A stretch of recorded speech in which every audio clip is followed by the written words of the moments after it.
للہ رب العالمین والصلاة والسلام علی سید الانبیاء والمرسلین اما بعد فاعوذ باللہ من الشیطان الرجیم بسم اللہ الرحمن الرحیم۔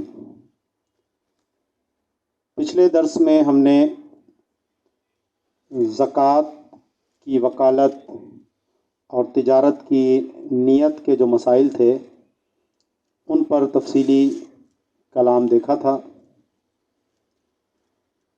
آج جو ابتدا ہم کرتے ہیں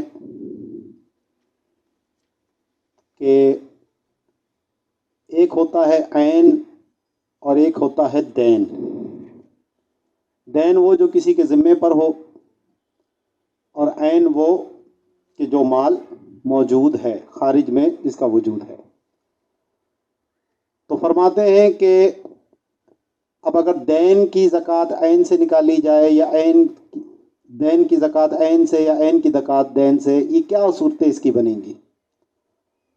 تو 5 صورتیں یہاں پر انہوں نے بیان کی، جن میں سے 3 صورتیں جائز کی ہیں اور 2 صورتیں جو ہیں وہ ناجائز کی ہیں۔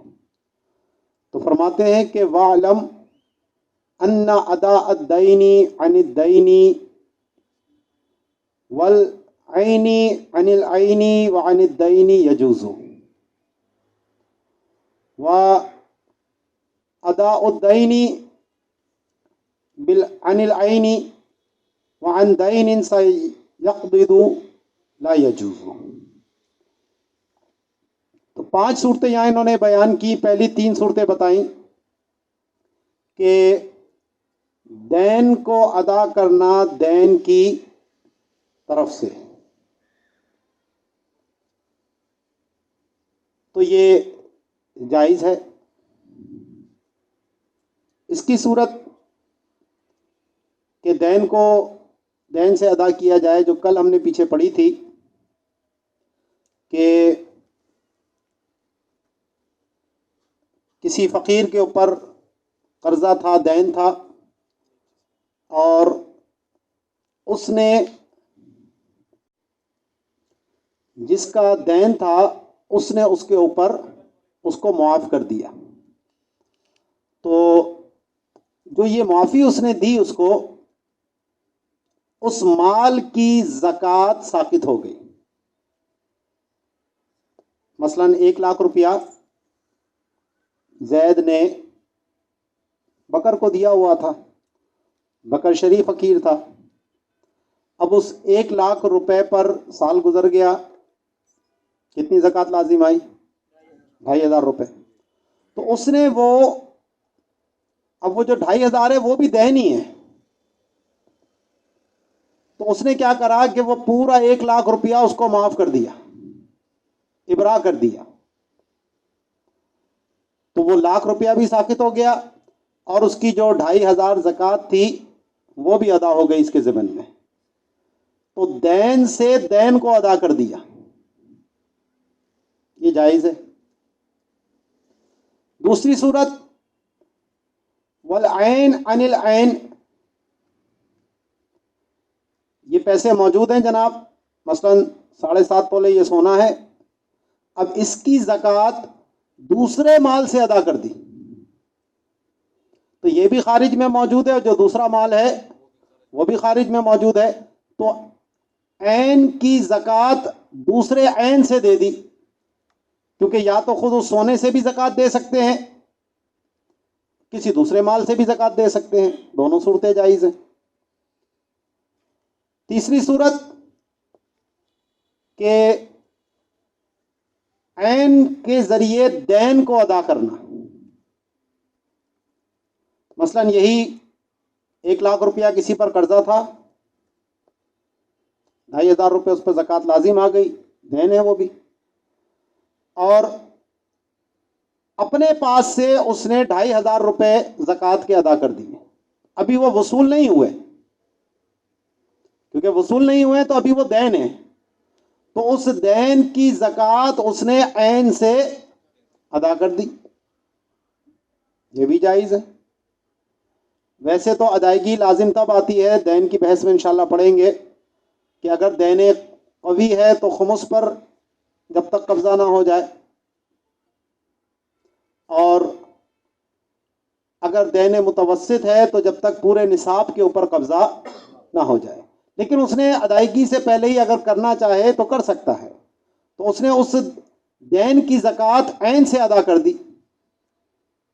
یہ 3 صورتیں جواز کی ہیں۔ جو چوتھی اور 5ویں صورت ہے کہ اداء الدین عن العین، اب میرے پاس یہ رقم موجود ہے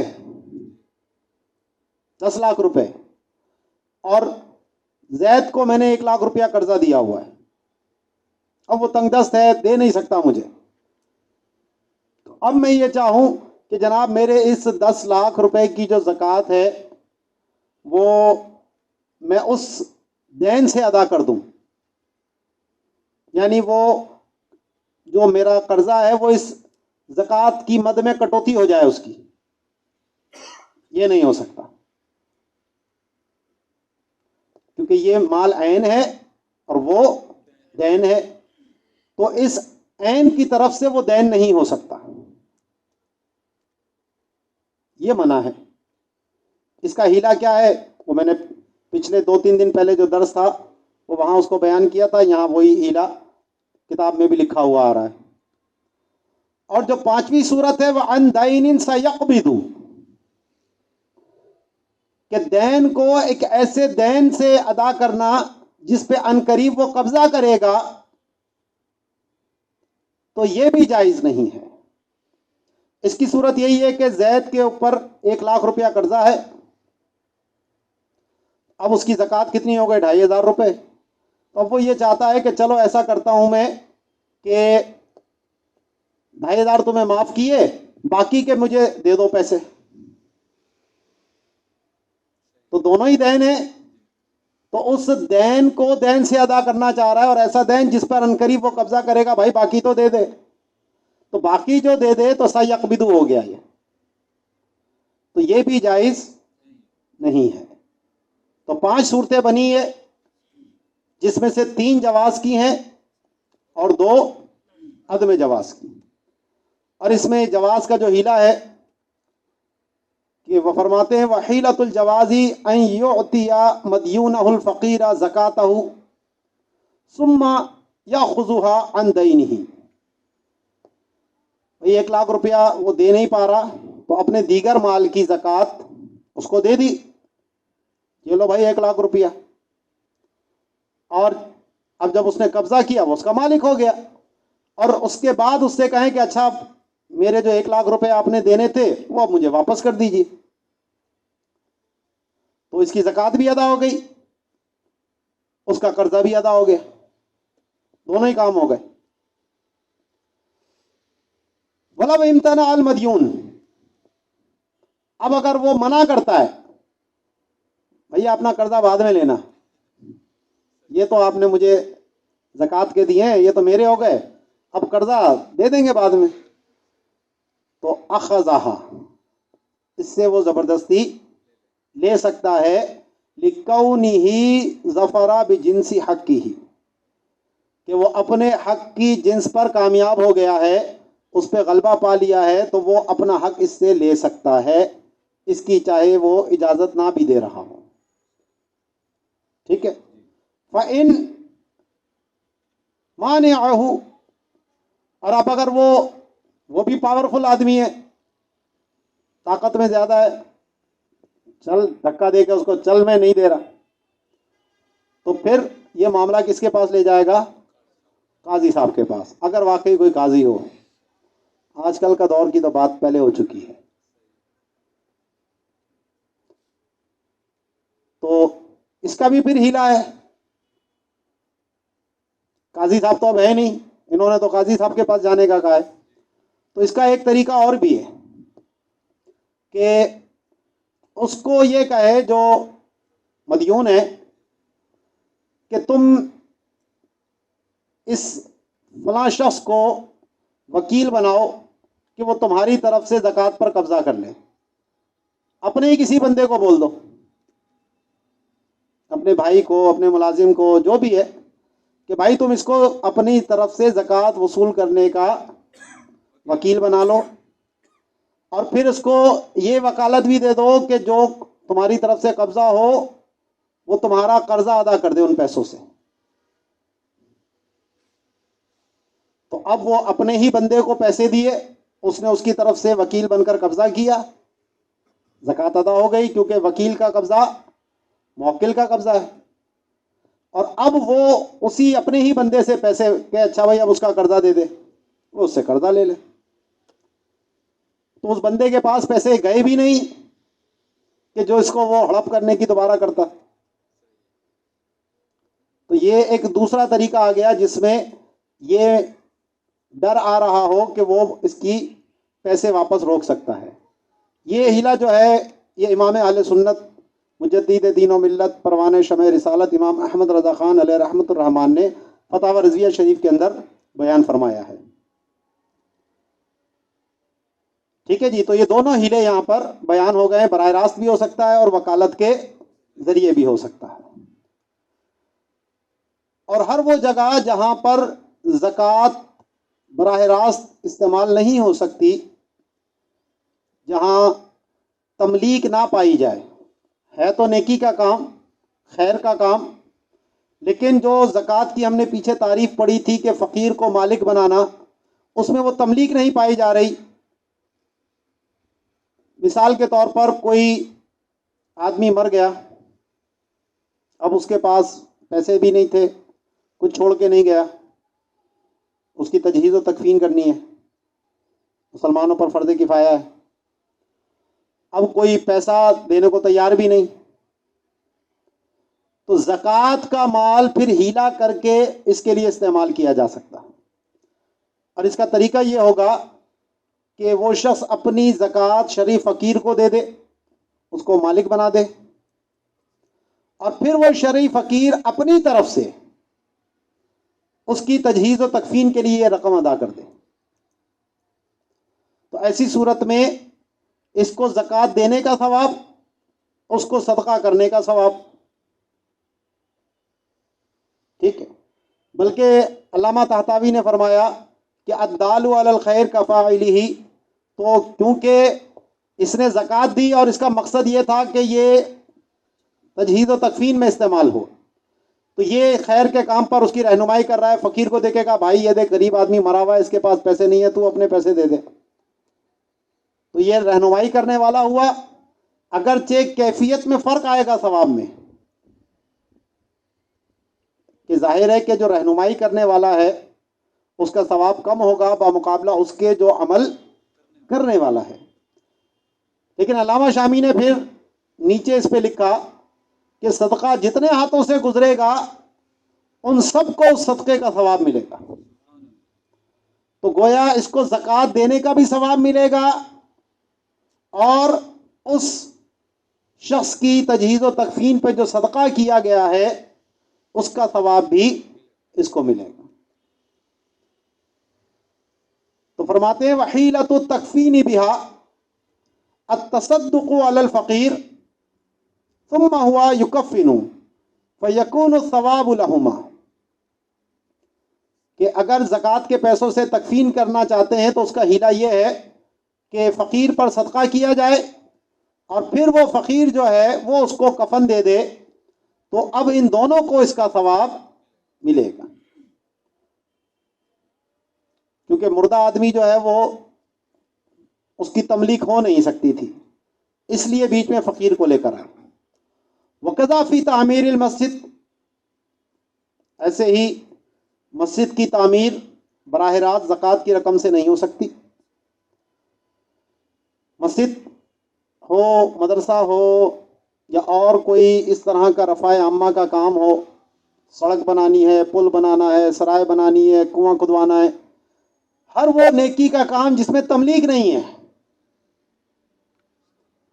تو ہر اس جگہ پر اس ہیلے کو استعمال کیا جا سکتا ہے جہاں ضرورت ہو، بلا ضرورت ہیلا نہ کیا جائے۔ بعض لوگوں نے اس کو ایک خاص حکم بنا لیا، ہیلا ہوتا ہے ان کاموں کے لیے کہ جو شرعی طور پہ تو درست ہیں لیکن کوئی شرعی رکاوٹ آ رہی ہے، تو اس شرعی رکاوٹ کو دور کرنے کے لیے شریعت کا دیا ہوا طریقہ استعمال کیا جائے، جس میں کسی کا حق باطل کرنا مقصود نہ ہو، کسی پر ظلم کرنا مقصود نہ ہو۔ امر جائز ہے، فی نفسی ہی مسجد کی تعمیر جائز ہے، ثواب کا کام ہے، تکفین ثواب کا کام ہے، مدرسے کی تعمیر ثواب کا کام ہے، مدرسہ چلانا ثواب کا کام ہے۔ تو یہ سارے کام شرعی اعتبار سے درست ہے، لیکن کیونکہ تملیغ نہیں پائی جا رہی تھی تو ان مقاصد کے لیے یہ حیلے کا جواز آیا ہے۔ یہ اس لیے نہیں ہے کہ کوئی شخص معاذ اللہ خود اپنی ذات کے لیے یہ حیلے کرنا شروع کر دے کہ خود اپنا مال فقیر کو دیا اور خود ہی اس سے پھر لے لیا، تو یہ تو گویا معاذ اللہ اللہ کو دھوکہ دینا چاہتا ہے۔ تو یہ جو حیلہ شرعی ہوتے ہیں یہ ضرورت کے تحت کیے جاتے ہیں، بلا ضرورت اس کا عادت بنانا درست نہیں ہوتا۔ تو یہ جس طرح ویلفیئر ادارے ہوتے ہیں جہاں پر اس طرح کے معاملات ہوتے ہیں کہ شرعی فقیر بھی آ رہا ہے، دوسرا بھی آ رہا ہے، اور اس طرح کی پوچھ گچھ ممکن نہیں ہوتی، تو وہاں وہ حیلہ شرعی کر کے اگر وہ دینا چاہیں تو پھر یہ دے سکتے ہیں، کیونکہ یہاں بھی ان کا مقصود اپنے آپ کو گناہ سے بچانا اور سامنے والے کی زکوٰۃ کو صحیح طور پر ادا کرنا ہوتا ہے۔ ایسے ہی میڈیکل کا شعبہ ہے، کوئی ہاسپٹل کھلا ہوا ہے، اب مریض آ رہے ہیں، ڈاکٹر رکھے ہوئے ہیں، تو اس کی فیس یا تو صورت یہ ہے کہ فقیر کو دیں اور وہ پھر فیس ادا کر دے، لیکن خود سے یہ نہیں کر سکتے کہ جناب وہ خود ہی چلو فیس ہو گئی، تملیغ کہاں ہوئی؟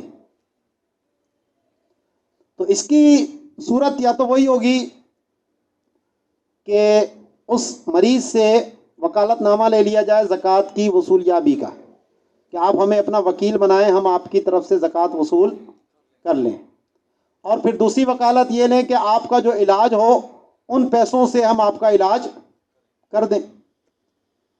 تو اسپتال میں پھر ایک نمائندہ ایسا بٹھانا پڑے گا کہ وہ اس کی وکالت کے بہاف پر پیسے اس کے پاس جائیں اور پھر وہ اسپتال کا جو بل ہو وہ اس سے ادا کر دیں۔ آج کل بہت سے یہ ویلفیئر ادارے کھلے ہوئے ہیں، کینسر کے، گردوں کے، اللہ بلا، اللہ سب کو حفاظت رکھے، لیکن اور وہ زکاتیں بھی وصول کرتے ہیں سب سے، شرعی اعتبار سے ان کو کچھ معلومات نہیں ہوتی، اور اپنی دانش میں وہ لوگوں کی زکوٰۃ استعمال کر رہے ہیں۔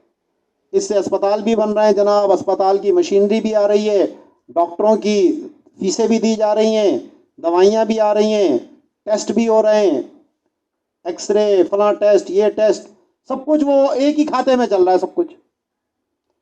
تو اس طرح جہاں تملیغ شرعی نہ پائی جائے، فقیر کو مالک بنانا نہ پایا جائے، اس طرح زکوٰۃ ادا نہیں ہوگی، اس کا پورا ایک شرعی طریقہ کار ہے۔ اب یہ چلے تو تھے لوگوں کے ساتھ بھلائی کرنے، اچھائی کا کام کرنے، لیکن اپنی جہالت کی وجہ سے لوگوں کی زکاتیں خراب کر بیٹھتے ہیں۔ تو ان کو چاہیے کہ ایک شرعی کے جو ماہر ہے، ایک عالم دین ہو، مفتی ہو، اس کو شریعہ ایڈوائزر رکھیں اپنے پاس، اور یہ سارے جو ان کے معاملات ہوا کریں وہ اس کی رہنمائی میں کیا کریں تاکہ گناہوں سے بچ جائیں۔ جہاں اتنے لوگ رکھیں تو ایک عالم بھی رکھ لو بھائی، اس کی ذمہ داری ہو، وہاں وہ آپ کو وقت دے، روزانہ آئے، آپ کے سارے معاملات دیکھے اور اس کے بعد شریعت کے مطابق کرے۔ ملکی قانون کو پورا کرنے کے لیے آڈٹ کے لیے لوگ رکھ لیں گے، آڈٹ کی فرمیں لے لیں گے، لاکھوں روپے اس آڈیٹر کو دیں گے، لیکن شریعہ آڈٹ نہیں کریں گے۔ آپ یہ دیکھیں بڑے بڑے ویلفیئر ادارے ہیں ہمارے، ان سب سے ذرا پوچھیں نا آپ کا شریعہ آڈیٹر کون ہے، کہ کیا کبھی آپ نے شریعت کے مطابق بھی آپ ٹھیک کر رہے ہیں یا نہیں، یہ چیزیں چیک کروائی ہیں؟ وہ کہیں اس کی تو ضرورت ہی نہیں ہے، وہ جی ہم تو مسلمان ہیں، ہمیں تو سب پتہ ہے۔ تو دیگر چیزوں کا آڈٹ ہے، شریعت کا آڈٹ نہیں ہے۔ عالم کے سامنے ساری چیزیں رکھو، پتہ چلے کہ آپ شریعت کے مطابق کر رہے ہیں یا نہیں کر رہے ہیں۔ لوگوں کی زکوٰۃ لینا ایک دین کا معاملہ ہے، تو دین کا معاملہ دین کی طرح ہی ادا کیا جائے گا، آپ کی اپنی ذاتی رائے وہاں نہیں چلے گی. ٹھیک ہے؟ تو اس طرح کے جتنی بھی مواقع ہیں جہاں تملیک نہ ہو اور جائز کام ہے، اسی طرح جہاں سادات کرام کا بھی مسئلہ تھا کہ سادات کو زکوٰۃ نہیں دے سکتے اور واقعی وہ مستحق ہے، تو پہلے میں نے بتایا تھا کہ اچھے مال سے ان کی امداد کی جائے، اور اگر نہ ہو سکے تو پھر اس طرح حیلہ شرعی کے بعد ان کی امداد کی جا سکتی ہے. اعلیٰ حضرت نے فتاوی رضویہ میں بھی یہ بات بیان فرمائی ہے. وتمامہ فی حیل الاشباہ، اشباہ والنظائر کے باب الحیل کے اندر اس کی پوری تفصیل موجود ہے. آگے ایک اختلاف ہے کہ جب سال پورا ہو جائے زکوٰۃ کی ادائیگی لازم ہو جاتی ہے. زکوٰۃ فرض ہے، اس پہ بھی اتفاق ہے، یہ تو مجمع علیہ بات ہے، اس میں کوئی اختلاف نہیں. اختلاف اس بات میں ہے کہ کیا یہ ادائیگی فوری لازم ہو جاتی ہے یا بعد میں بھی اگر انسان دے تو گناہ گار نہیں ہوگا. اس پہ اتفاق ہے کہ زکوٰۃ زندگی میں جب بھی دے گا ادا ہوگی، قضا نہیں ہے. جیسے نماز کا وقت ہے، نماز وقت میں پڑھ لی تو ادا ہے، اور وقت کے بعد پڑھیں گے تو اس کا کوئی ایسا ٹائم لیمٹ نہیں ہے کہ جناب 1 سال میں ادا کرنی ہے، 2 سال میں ادا کرنی ہے، اس میں ادا نہیں کی تو اب قضا ہو گئی. ایسا کچھ نہیں ہے. ساری زندگی میں جب بھی ادا کرے گا وہ ادا ہی ہے، قضا نہیں ہے. لیکن ادائیگی کرنی کب ہے؟ تو اس میں 2 قول ہیں. ایک قول تو یہ کہ فوری طور پر دینا لازم نہیں ہے، زندگی میں جب چاہے اپنی مال کی زکوٰۃ دے دے. تو فرماتے ہیں وَإِفْتِرَاضُهَا عُمَرِيٌّ أَيْ عَلَى التَّرَاخِي، کہ اس کی جو فرضیت ہے ادائیگی کی وہ پوری عمر ہے، یعنی تراخی کے ساتھ ہے، مہلت کے ساتھ ہے. فوری طور پہ زکوٰۃ دینا لازم نہیں ہے. پہلا قول ہے یہ. مفتابی ابھی کیا قول ہے وہ بتاتا ہوں. وصححہ الباقانی وغیرہ، اور علامہ باقانی اور دیگر علماء نے اسی قول کو صحیح قرار دیا. وقیل فوری، اور دوسرا قول یہ ہے کہ جیسے ہی سال پورا ہو گیا تو اب زکوٰۃ کی ادائیگی کرنا فوری طور پر لازم ہو گیا ہے. جیسے ہی امکان ہے، فقیر ملا، اس کو دینا اس پر لازم ہو گیا. اب اس میں 1-2 دن کی بھی تاخیر جائز نہیں ہے، فوری دینا ہوگا. ای واجب علی الفور، فوری طور پر دینا لازم ہے. جب تک سال پورا نہیں ہوا تھا وہ مرضی ہے، دے نہ دے اس کی مرضی، لیکن جیسے ہی وہ دن آیا، وہ گھڑی آئی، وہ لمحہ آیا جس میں مال اس کے پاس آیا تھا، اب ادائیگی کرنا اس پر فوری طور پر لازم ہو گیا. وعلیہ الفتویٰ، اور اسی دوسرے قول پر ہی فتویٰ ہے، کما فی شرح الوہبانیہ. تو شرح الوہبانیہ میں اسی طرح تحریر کیا گیا ہے. تو یہی قول زیادہ پاورفل ہے. یہاں متن کے اندر انہوں نے کہا تھا، ٹھیک ہے نا. تو ماتن جو تھے وہ پہلے والے قول پر تھے، لیکن پھر وعلیہ الفتویٰ کر کے انہوں نے اس کی صراحتاً وضاحت دے دی ہے. اگر یہ علیہ الفتویٰ نہ ہوتا پھر تو یہ بات ہوتی ہے قیلہ سے ضعیف قول ہوتا ہے، لیکن جب صراحت اس کے ساتھ آ گئی ہے علیہ الفتویٰ کی تو اب یہی قول مفتہ بھی ہے.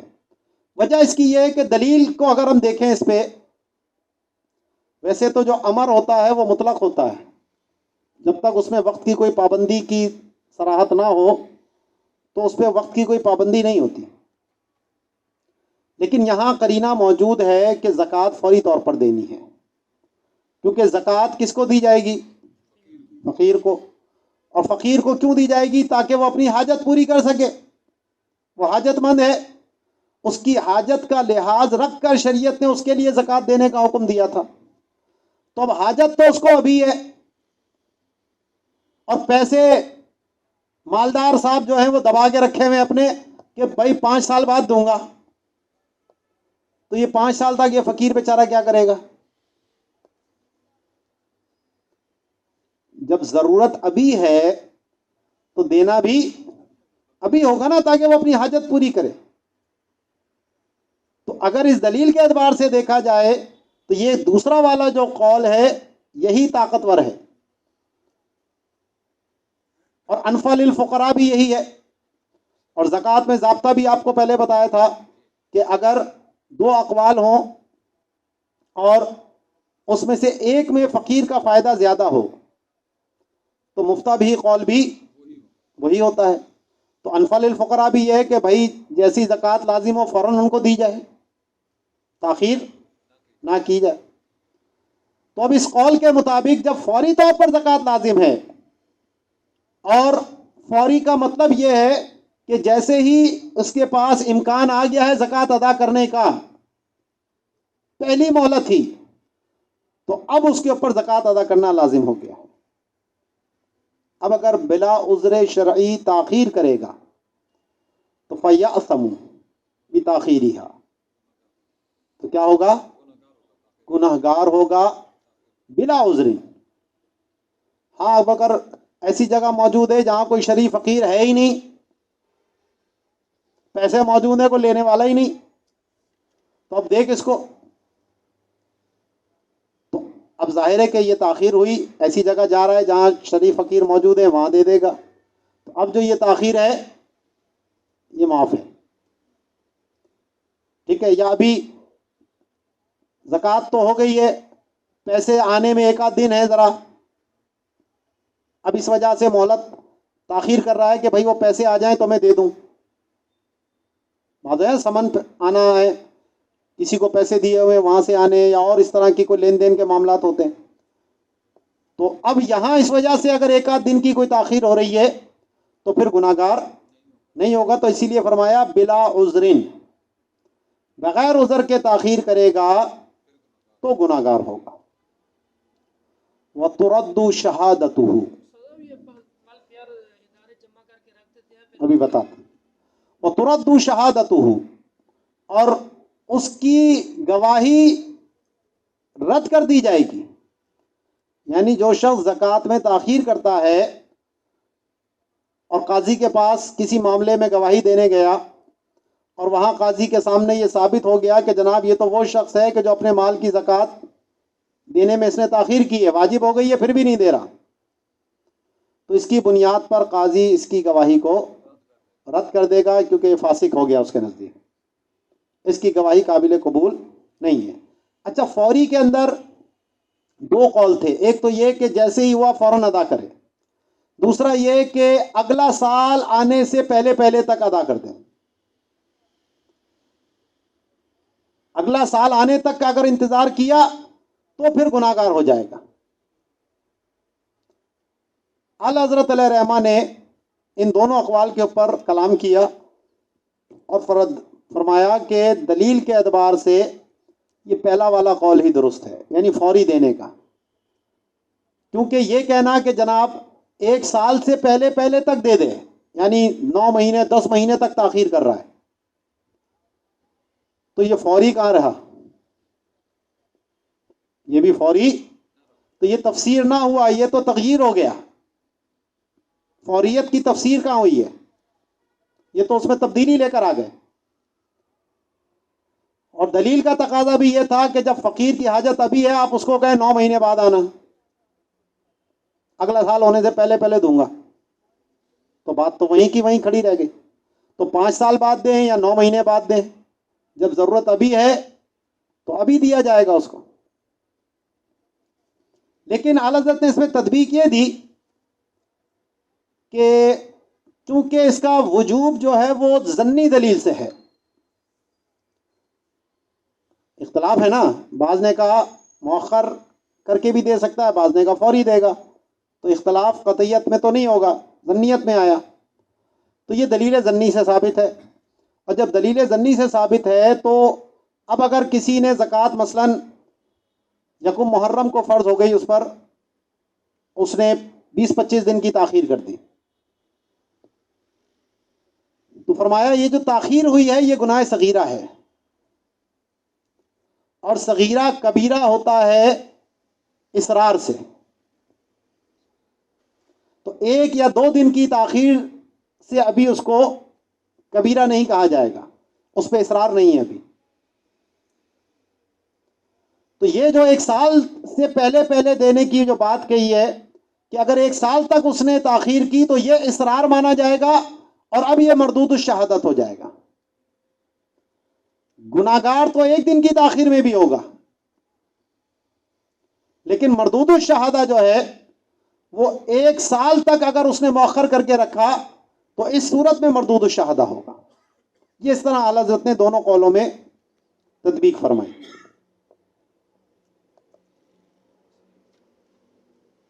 اب اس کے دلیل جو دی کہ فوری طور پر دینا کیوں لازم ہے، تو فرمایا لأن الامر بالصرف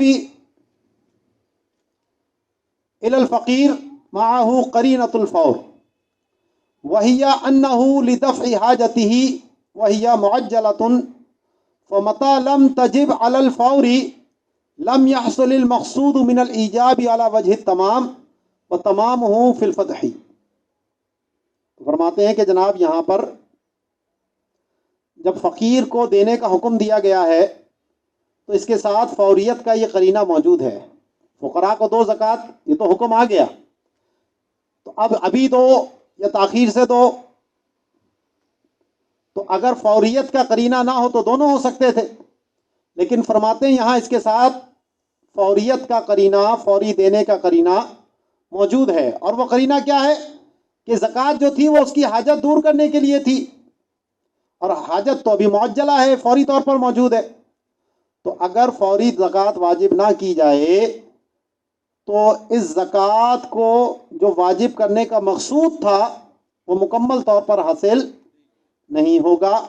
اور اس کی تفصیل اگر دیکھنی ہو تو وہ فتح القدیر کے اندر علامہ ابن حمام نے بیان کی ہے. یہاں یہ گفتگو مکمل ہو گئی. اب اگلی جو پیچھے ہم نے نیت تجارت کے اوپر گفتگو کی تھی، اسی سے متصل یہ مسائل چند آ رہے ہیں تجارت کے حوالے سے. تو فرماتے ہیں کہ لا یبقى للتجارتی ما ای عبد مثلا اشتراہ لہا فنوى بعد ذلك خدمته ثم ما نواه للخدمت لا يصير للتجارت وان نواه لها ما لم يبيعه بجنس ما فيه الزکاة. مثال کے طور پر کسی نے پلاٹ خریدا بیچنے کے لیے، تجارت کے لیے، مال تجارت ہے وہ.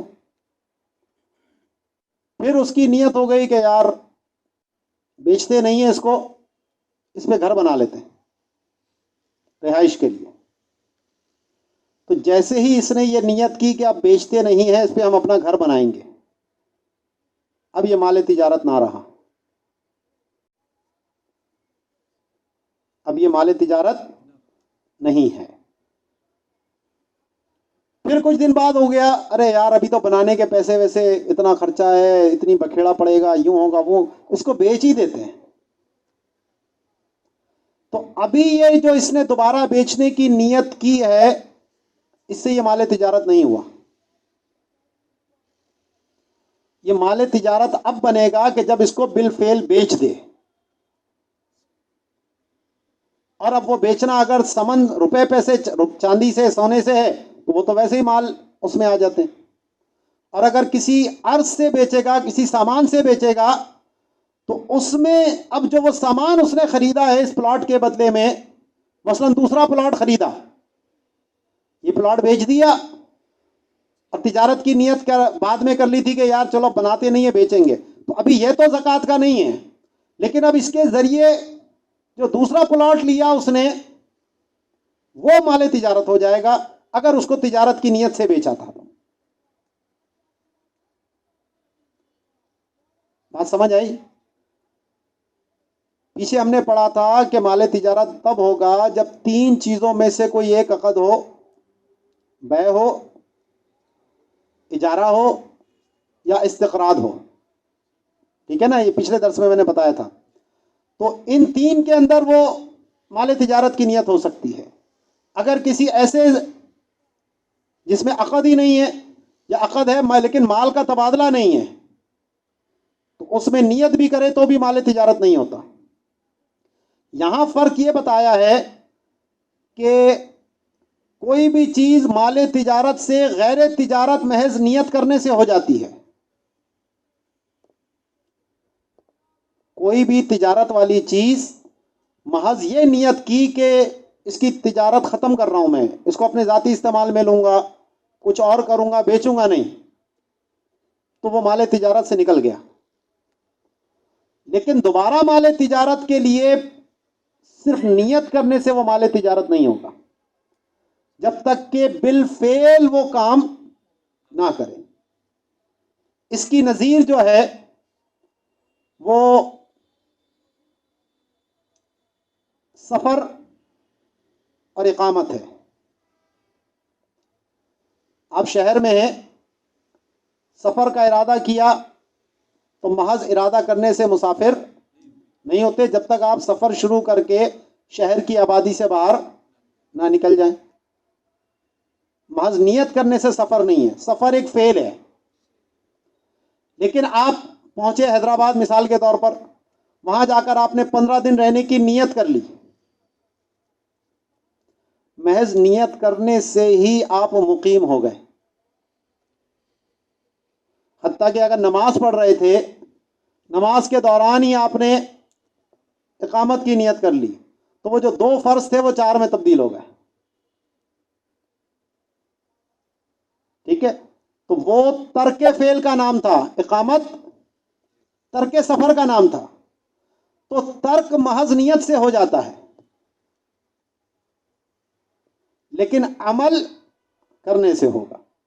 تو ایسے ہی تجارت عمل ہے, اور تجارت کا نہ کرنا یہ عدم ہے, ترک ہے.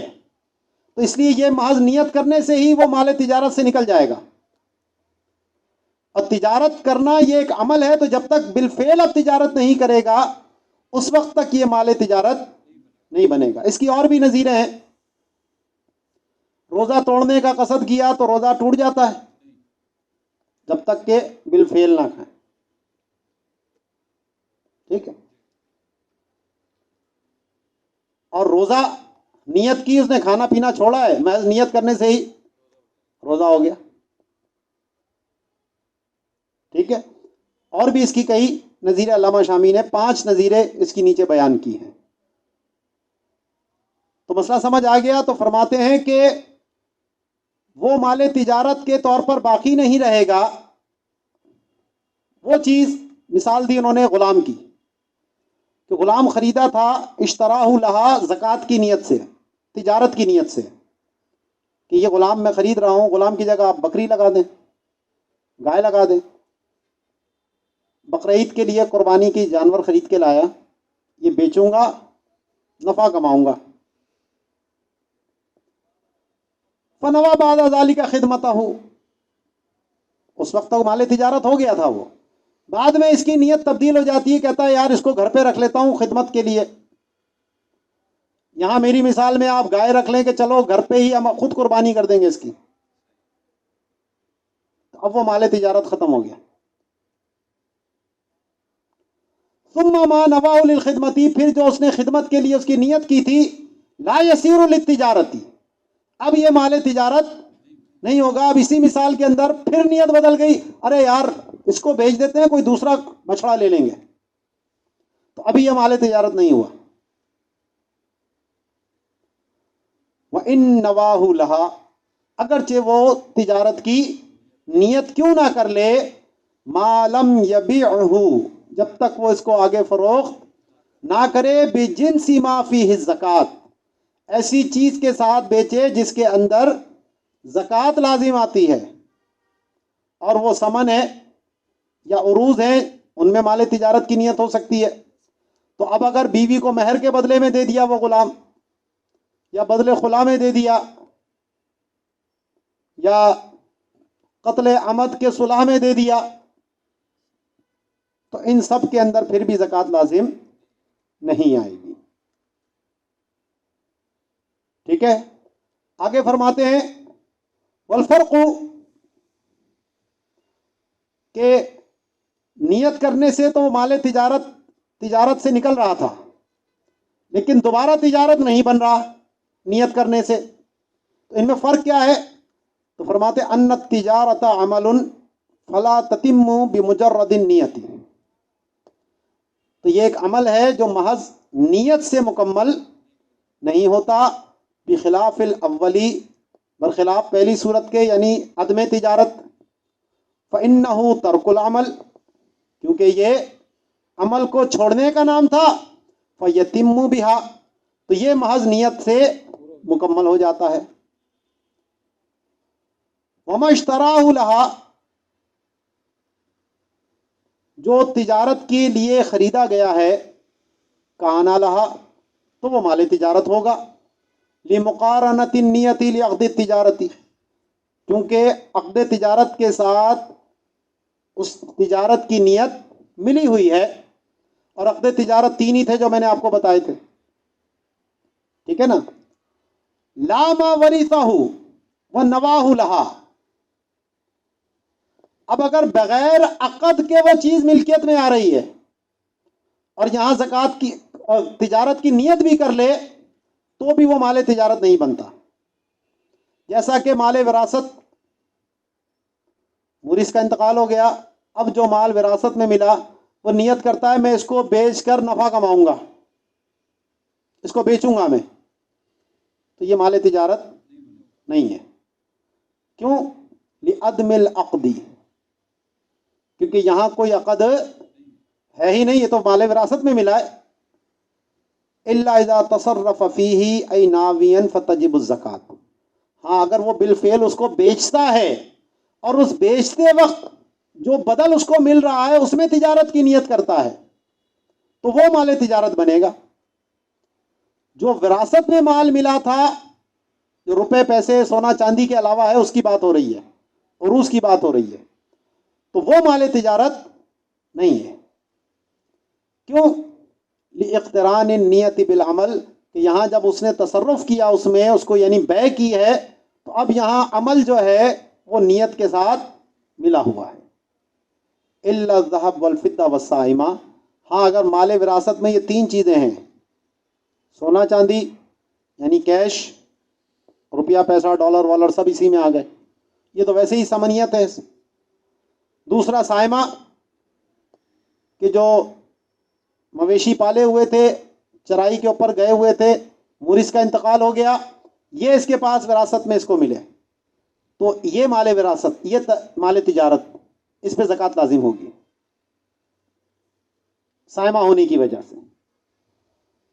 اور تیسرا، اگر وہ مال تجارت ہی تھا اور یہ اس کو ملا اور اس نے اس وقت تجارت کی نیت کی، تو یہاں پر وہ درست ہو جائے گی، کیونکہ وہ جب پہلے سے ہی مال تجارت کے لیے تھا تو یہاں اب یہ مورث کے قائم مقام اس کے وارث ہو جائے گا. لیکن اس سے ہٹ کر جو مال ہے وہ مال تجارت نہیں ہوتا محض نیت کرنے سے. تو ان تین کی بات کر کے لما فی الخانیۃ لو ورث صائمۃ لزمہ زکاتها بعد حول نواہ اولا، کیونکہ خانیہ میں موجود ہے کہ اگر کوئی صائمہ جانور کا وارث بنا، یعنی میراث میں اس کو ملے ہیں، تو اس کی زکوٰۃ سال گزرنے کے بعد لازم آئے گی، چاہے وہ اس میں صائمہ ہونے کی نیت کرے یا نہ کرے. وما ملکہ بصنعہ، وراثت تو وہ تھی جس میں اصلاً کوئی عقد تھا ہی نہیں، وارث کا کوئی فعل ہی نہیں تھا، وہ تو اللہ تعالیٰ نے خود ہی اس کی ملکیت میں ڈال دی، جبری ہے، اس کا قبول کرنا نہ کرنا کوئی حیثیت نہیں رکھتا. دوسرا وہ کہ جو خود اس کے عمل کی وجہ سے ملکیت میں آیا، لیکن وہ عمل ایسا ہے کہ جس میں مبادلۃ المال بالمال نہیں ہے، بغیر مال کے ملکیت میں آیا. کا ہباتن، جیسا کہ ہبا ہے، تحفے میں چیز ملی ہے، بدلے میں تو کچھ بھی نہیں گیا، لیکن ایجاب و قبول ہوتا ہے اس میں بھی، قبضہ بھی ہوتا ہے اس میں، تو یہ اس کا عمل ہے. اور وصیتن، اسی طرح وصیت ہے، او نکاح، یا نکاح ہوا عورت کو بدلے میں مہر ملا، او خلع، یا خلا ہوئی مرد نے اس کو دیا، عورت نے دیا اور بدلے میں مرد نے اس کو طلاق یا خلا دی، او صلح عن قود، یا قصاص کے بدلے میں صلح کی، قید بالقود، تو یہاں ان صورتوں میں بھی مال تجارت نہیں بنے گا۔ وہ عورت کو جو مہر ملا ہے تو اس میں وہ یہ نیت کرے کہ جناب میں اس کی تجارت کروں گی، تو یہ مال تجارت نہیں ہے، کیونکہ نہ یہ بیع ہے، نہ اجارہ ہے، نہ استقراض ہے، ٹھیک ہے نا۔ تو یہ جتنی بھی صورتیں بتائیں، ہبہ کے ذریعے مال آیا، وصیت کے ذریعے آیا، وراثت کے ذریعے آیا، نکاح کے ذریعے آیا، خلا کے ذریعے آیا، یا صلح ان قصاص کے بدلے میں آیا، تو ان سب کے اندر تجارت کی نیت کر بھی لے تو بھی تجارت نہیں ہوں گے، یہ مال تجارت نہیں بنیں گے۔ تو فرماتے ہیں کہ قود کی قید لگائی ہے، یعنی عمد کی، قصاص کی۔ اس قید کا فائدہ کیا ہے؟ لأن العبد للتجارة إذا قتله عبد خطأ ودفع به كان المدفوع للتجارة خانیہ۔ ایک غلام تھا تجارت کے لیے، دوسرے غلام نے، کسی دوسرے کا غلام تھا، اس نے اس کو قتل خطا کے طور پر قتل کر دیا، تو اب اس کی قیمت لازم آنی تھی، قتل تو ہوگا نہیں غلام، تو وہ جو آقا تھا دوسرے غلام کا، اس نے یہی غلام اس کو بدلے میں دے دیا کہ بھئی میرے غلام نے تمہارے غلام کو مار دیا ہے، تو یہ لو، یہی غلام تم رکھ لو۔ تو اب یہ جو غلام اس کے پاس آیا ہے، اب یہ مال تجارت ہو جائے گا، کیونکہ یہ جو اب عوض آیا ہے یہ قتل خطا میں آیا ہے، اور یہی اگر قتل عمد میں ہوتا تو مال تجارت نہ ہوتا، ٹھیک ہے۔ تو اسی لیے قید لگائی ہے قید بالقودی، کیونکہ اگر غلام تجارت کے لیے تھا، جب اس کو دوسرے غلام نے قتل کر دیا عذروِ خطا کے، اور اسی کے بدلے میں وہ دے دیا گیا ہے غلام ہی، تو یہ جو مدفوع ہے، جو دیا گیا غلام ہے، یہ مال تجارت ہوگا۔ خانیہ نے بات کہی، وَقَذَا كُلُّ مَا قُوبِدَ بِهِ مَالُ التِّجَارَةِ، اسی طرح مال تجارت دے کر جو چیز اس کے بدلے میں لی جائے گی وہ بھی مال تجارت ہوگا۔ مال تجارت بیچا اور بدلے میں اگر کوئی سامان لیا ہے، کیش لیا تو پھر تو بات ہی سیدھی سیدھی ہے، کوئی دوسرا سامان بھی لیا ہے تو وہ بھی مال تجارت ہوگا۔ فَإِنَّهُ يَكُونُ لَهَا بِلَا نِيَّةٍ كَمَا مَرَّ، تو یہاں نیت کرنے کی ضرورت نہیں ہے، جیسا کہ پیچھے دلالتاً کی بحث کے اندر یہ بات ہماری گزر چکی ہے۔ وَنَوَاهَا لَهَا، یہ پیچھے والے مسئلے سے تعلق ہے کہ وصیت میں ملا اور ہبہ میں ملا، ٹھیک ہے، اور اب وہ اس کی نیت کرتا ہے تجارت کی، تو کان لہو عند الثانی، تو امام ابو یوسف کے نزدیک جو ہے وہ تجارت کے لیے ہوگا، والاصح انہ لا یکون لہا، لیکن زیادہ اصح قول یہ ہے کہ یہ مال تجارت نہیں ہے، بحر عن البدائع، تو بحر الرائق نے بدائع الصنائع کے حوالے سے یہ بات بیان کی۔ وفی اول الاشباح ولو قارنت النیت ما لیس بدل مال بمال لا تصح علی الصحیح، اشباح والنظائر کی ابتدا کے اندر کہتے ہیں کہ اگر ایسا عقد ہے کہ جو مال کے بدلے مال نہیں ہے، جیسا کہ ہبہ، وصیت، ٹھیک ہے نا، صدقہ، بدلے خلا، مہر، تو فرماتے ہیں کہ اگر نیت ایسی چیز کے ساتھ ملی جو مال کے بدلے مال نہیں ہے تو وہ نیت درست نہیں ہوتی صحیح قول پر۔ تو یہاں انہوں نے اصح کہا تھا ماتن نے، اور صاحب اشباح نے اس کو صحیح قرار دیا، اسا اور صحیح کا فرق یہ ہے کہ اسا وہاں کہتے ہیں کہ جب علماء کا اختلاف ہو اور جو مقابلے میں قول ہو وہ بھی صحیح ہو، لیکن یہ قول اس کے مقابلے میں زیادہ صحیح ہے، تو یہ مفتہ بھی قول ہونے کی نشانی ہوتی ہے۔ اور علی صحیح اس جگہ کہا جاتا ہے کہ مقابلے میں اختلاف ہے اور جو مقابل قول ہے وہ ضعیف ہے، یہ ایک خاص اصطلاح ہے۔ تو صاحب بحر نے اشباح والنظائر کے اندر تو مقابل قول کو ضعیف قرار دیا، لیکن جو بدائع الصنائع کے حوالے سے بحر کے اندر جو نقل کیا ہے اس میں اس کو اصح قرار دیا، تو اس کا مطلب ہے کہ مقابلہ والا قول بھی صحیح ہے، لیکن زیادہ صحیح یہی قول ہے کہ وہ تجارت کے لیے نہیں ہوگا۔ آگے فرماتے ہیں لا زکوٰۃ فی اللعالی والجواہر وان ساوت الفا اتفاقا الا ان تکون للتجارۃ والاصل ان ما عدا الحجرین والصوائم انما یزکی بنیت التجارتی بشرط عدم المانع المؤدی الی الثنی۔ تو ضابطہ یہ بتایا کہ جو سونا چاندی کے علاوہ چیزیں ہیں ان میں زکوٰۃ اس وقت ہوتی ہے کہ جب ان میں تجارت کی نیت ہو یا وہ صائمہ ہو، کیونکہ مال تجارت آپ کو تین ہی چیزیں بتائی ہیں، یہ مال زکوٰۃ تین چیزیں ہیں، نقدین یعنی ثمن خلقی ہو یا ثمن اصطلاحی ہو، نمبر 2 مال تجارت، اور نمبر 3 صائمہ۔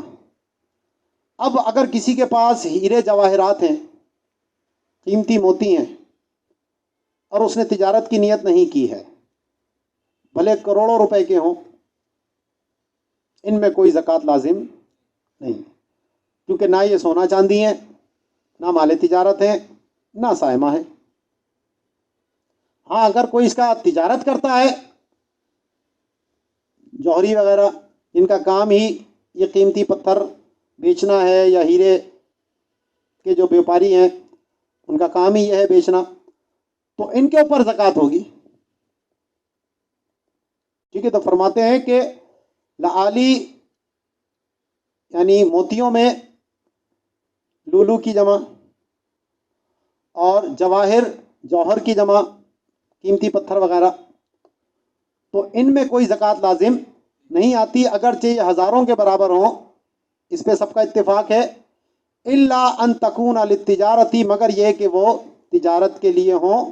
اور ضابطہ قاعدہ قانون اس میں یہ ہے کہ جو حجرین یعنی سونا چاندی کے علاوہ ہیں اور جو سوائم کے علاوہ ہیں ان میں زکوٰۃ دے گا تجارت کی نیت ہونے کے ساتھ، بشرط یہ کہ وہاں کوئی معنی یعنی تجارت کی نیت کرنے سے کوئی معنی موجود نہ ہو، جو کہ ایک ہی سال میں 2 دفعہ زکوٰۃ کو لازم کر رہا ہو۔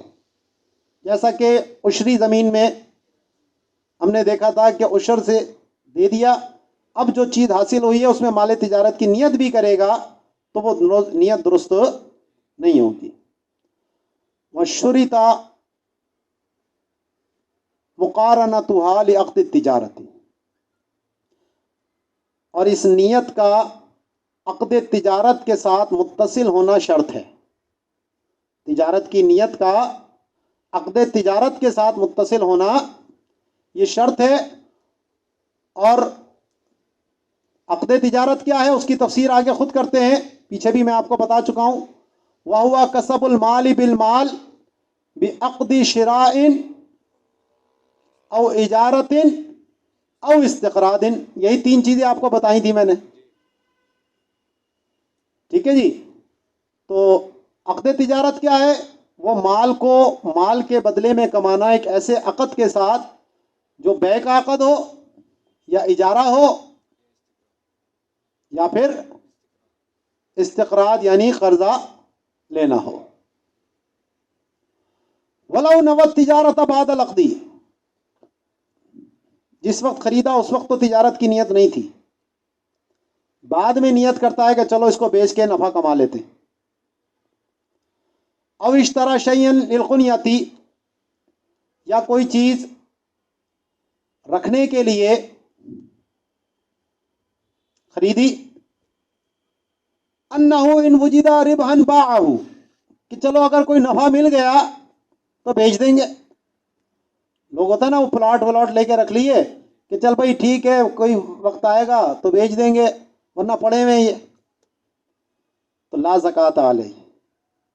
تو ایسے مال کے اوپر زکوٰۃ لازم، کیونکہ یہ مال تجارت نہیں ہے، یہ انویسٹمنٹ کے طور پر چلو جی بڑھاپے میں کام آ جائے گا، بچوں کے کام آ جائے گا، زمین لے کے رکھ لیتے ہیں، تو یہ زمین ابھی جو لے کے رکھی گئی ہے یہ مال تجارت نہیں ہے. کما لو نوت تجارت فیما خرج من ارضہ، جیسا کہ زمین کی پیداوار جو حاصل ہوئی ہے اگر کوئی اس میں تجارت کی نیت کرے تو یہ نیت درست نہیں ہے، جیسا کہ پیچھے گزر چکا ہے. آگے آخری مسئلہ اس باب سے متعلق ہمارا، وَكَمَا لَوْ شَرَى أَرْضًا خَرَاجِيًّا، کسی نے کوئی خراجی زمین خریدی، ناویًا التجارت، کہ جناب اس کو بیچ کر نفع کماؤں گا، او عشریًا، یا کوئی عشری زمین خریدی، وزرعها، اور اس نے اس پر کاشتکاری کی، تو جب کاشتکاری کی تو عشر دے گا، تو یہ مال تجارت نہیں ہے. او بذرا للتجارتی، گندم کے بیج خریدے، یہ بیچ کے نفع کماؤں گا، اور پھر کیا کرا، وزرعہ، انہی بیجوں کو کھیت میں ڈال دیا، تو اب فصل اگے گی تو کیا دینا پڑے گا، عشر دینا پڑے گا. تو اب یہاں مال زکوٰۃ نہیں ہے یہ، تو لا یکون للتجارتی لقیام المانے، تو ان تمام صورتوں میں یہ مال تجارت نہیں ہوگا کیونکہ یہاں پر مانے موجود ہے. یہ ہمارا جو ابتدائی تھا کتاب الزکوٰۃ کی جو بحث تھی، تقریباً 25 کے قریب صفحے بن گئے ہیں ہمارے جو در مختار میں تھے، اور الحمدللہ یہ ہم نے آج ہمارا 7واں درس ہے، تو 7ویں درس میں ہم نے اس کو مکمل کر لیا ہے. کل کے درس میں انشاءاللہ یہ سائمہ کے حوالے سے چند باتیں ویسے ہی میں گوش گزار کر دوں گا آپ کے، اور پھر آگے ہم زکوٰۃ المال کے اوپر جائیں گے کیونکہ وہ زیادہ اہم ہے. پھر وہ باب المصرف وغیرہ جس کا ہمارے سے تعلق ہے ان پہ ہم فوکس کریں گے. تو اگر اس کو سوال ہے تو وہ پوچھ سکتے ہیں. جی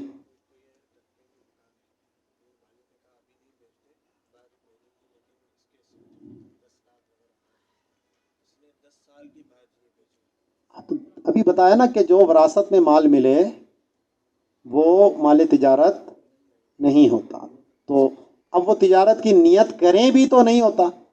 اب جب بیچیں گے اور جب پیسے ملیں گے تو پھر وہ اس کا معاملہ ہوگا.